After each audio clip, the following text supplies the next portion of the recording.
Hello बच्चों, let's read the question here. Read the following statements and find out the incorrect statements. तो पहला state हमें यहाँ पे 5 स्टेटमेंट्स दिए. तो पहला स्टेटमेंट हमें कहता है ultimately all food that is respired for the life process comes from photosynthesis.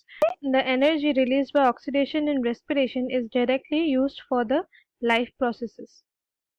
The carbon skeleton produced during respiration is used as precursors for biosynthesis of other molecules in cell.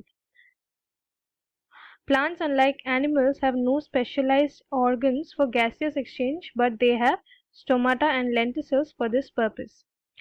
During oxidation within a cell, the energy contained in respiratory substrates is released free into the cell in a single step, which is trapped as chemical energy in form of ATP. तो ये जो statements given है, ये हमें given है from respiration. तो key concept हो जाएगा हमारा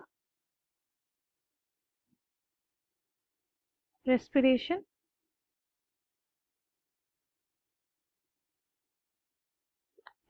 तो रेस्पिरेशन क्या होता है? ब्रेकडाउन ऑफ ग्लूकोज होता है.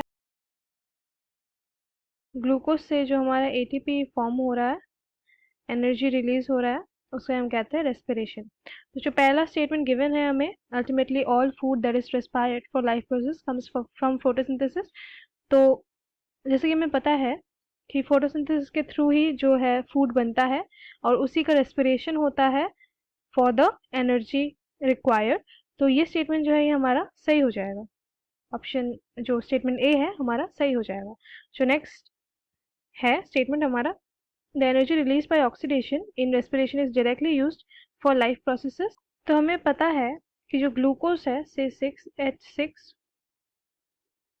C6H12O6 प्लस ऑक्सीजन कंबाइन करता है एंड हमारा बन जाता है CO2 plus H2O plus ATP.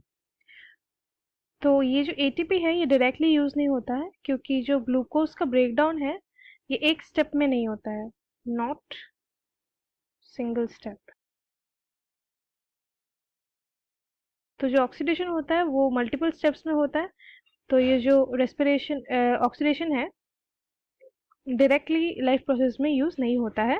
तो ऑप्शन बी हमारा गलत हो जाएगा. तो हमारे पास दो ऑप्शंस है पॉसिबल जो सही आंसर हो सकते हैं. तो हम नेक्स्ट जो है देख लेते हैं. जो नेक्स्ट स्टेटमेंट हम गिवन है, the carbon skeleton produced during respiration is used as precursor for biosynthesis of molecules other molecules in cell. जो कि कार्बन स्केलेटन होता है हमारा ड्यूरिंग रेस्पिरेशन जो प्रोड्यूस होता है वो हमारा प्रीकर्सर है. प्रीकर्सर क्या होता है? प्रीकर्सर क्या करते हैं?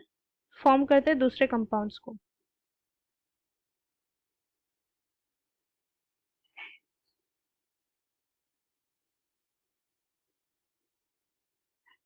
तो ये बिल्कुल ये जो ऑप्शन है ये हमारा सही हो जाएगा. ऑप्शन जो सी है और स्टेटमेंट सी है हमारा सही हो जाएगा कि कार्बन स्केलेटन जो प्रोड्यूस होता है रेस्पिरेशन के दौरान वो हमारा प्रीकर्सर्स की तरह यूज होता है for the biosynthesis of other molecules in cell.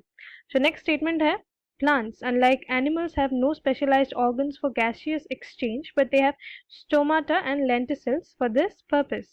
जो स्टोमाटा है हमें पता है कि जो स्टोमाटा होता है वो हमारा प्रेजेंट होता है हमारे लीफ एपिडर्मिस में. पोर्स होते हैं लीफ पे स्टोमाटा. और जो लेंटिसल्स होते हैं पोर्स होते हैं काइंड ऑफ ब्रेकेजेस बोल सकते हैं हम. वो होते हैं हमारे वुडी स्टेम पे.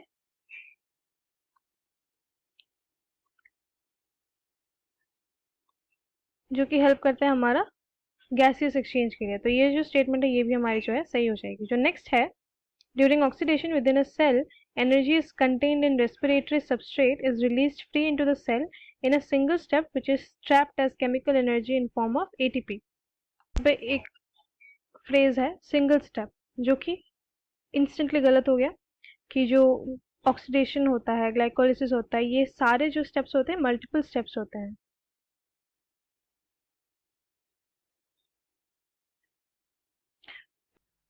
तो जो हमारा सही ऑप्शन हो जाएगा वो हमारा हो जाएगा ऑप्शन 1 और ई जो है हमारा गलत हो जाएगा. तो ऑप्शन हमारा 1 करेक्ट हो जाएगा, बी एंड ई जो कि इनकरेक्ट स्टेटमेंट है. Option 1. Hope you understood well. Best of luck. Thank you.